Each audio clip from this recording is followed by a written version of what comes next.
We've seen that if we have a separable equation, we can solve the separable differential equation just by separating the variables and then integrating on both sides and then solving algebraically for the unknown function, which in this setup is y. And one nice thing about this is it's often very obvious when you have a separable equation. You can just look at it and tell. But sometimes it isn't so obvious. So here's an example of a differential equation. It doesn't look like it's separable. Remember, a separable equation has a function of x times a function of y on the right-hand side of the differential equation. And it looks like we don't have that here, right? Instead of x, a function of x times a function of y, it's x plus y, and it's all packaged up into an exponential.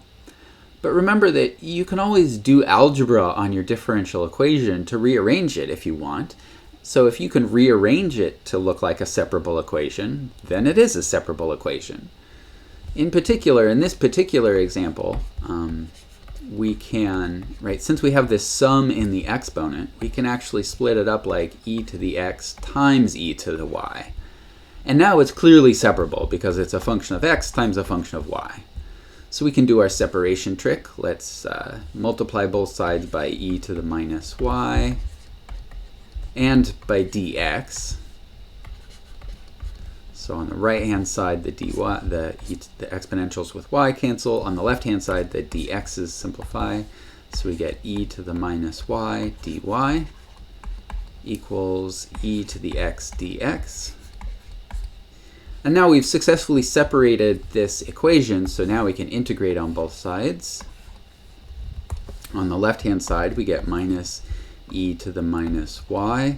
On the right-hand side, we get e to the x plus a constant. Remember, you can put this plus c on either side, but you have to put it somewhere. And now we need to finish solving for y. So let's get this minus sign to the other side. So multiply both sides by minus 1. We get e to the minus y equals minus e to the x plus c, minus c. When you're solving a differential equation, we're always going to have a constant of integration like this. And often this constant of integration will get mixed up with other algebra as we finish solving for y. So it's often annoying to carry around all of the operations that happen to c. But often what we can do is do some simplifying, because c is an arbitrary constant. So minus c and plus c, c is arbitrary, so minus c is a constant, plus c is also a constant. We might as well call minus c plus c. So we can write this as e to the minus y equals minus e to the x plus c. Essentially, we've redefined c. We've replaced c with minus c so that the double minus makes a plus. It's not totally necessary to do that, but it is nice to keep things as simple as possible. One thing to be careful of, though, is, if you do some algebra to your constant of integration that results in it being multiplied or being having the variable x mixed in with it, like say there's an x right here. Well, you can't replace cx by a new constant. They call that capital D, because cx isn't a constant because it has x in it. So you can rename constants if you want, but only if they're actually constant, right? Minus c is still a constant, so we can replace it with plus c. Okay, now to finish solving, we need to take natural logs on both sides. And another algebra warning here. So on the left-hand side, we get minus y. On the right-hand side, we get natural log minus e to the x plus c.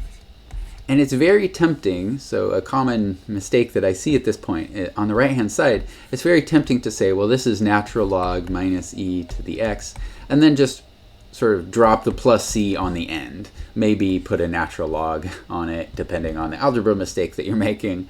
But either way, this isn't correct, because what we're doing to get from this line to the last line is we're taking natural log on both sides. So this plus c ends up inside of the natural log, not outside of it.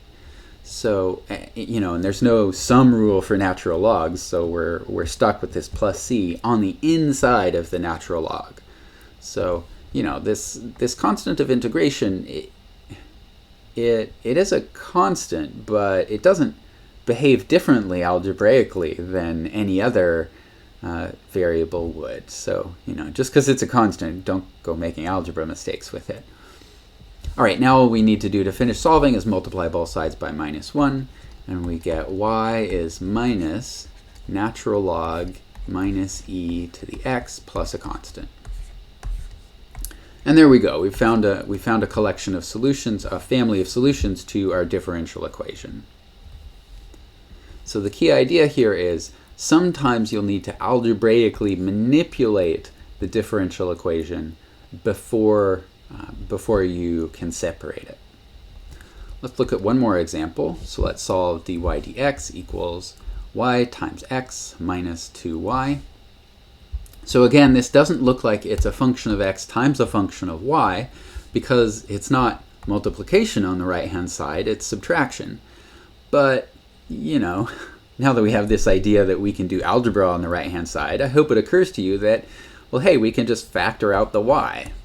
When we do that, we get dy dx equals y times x minus 2. And now it is a function of y times a function of x. So now we can multiply both sides by 1 over y, and also multiply both sides by dx. On the left-hand side, the dx's simplify. On the right-hand side, the y's simplify. So we're left with 1 over y dy equals x minus 2 dx. And now we can integrate on both sides. We get natural log absolute value of y is 1/2 x squared minus 2x plus a constant. Don't forget that plus a constant. And then finish solving for y. So we'll exponentiate here. Absolute value of y. So here we end up with an e to all the stuff with x in it plus c. So I can write this as e to all of that stuff times e to the c. And e to the c, I'll call that a. So we get a times e to the 1/2 x squared minus 2x. And since a is e to the c, a has to be positive. But when we remove the absolute value, we get a plus or minus, but that means a really could have been negative. So we get y is a times e to the 1/2 x squared minus 2x. And a can be anything.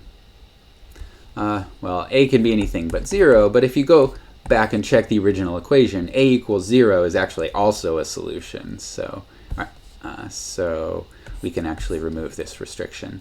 The a can't be 0. So here again, we've just by separating our variables, manipulating the equation so that the equation is separable, and then separating variables and integrating, we found a solution.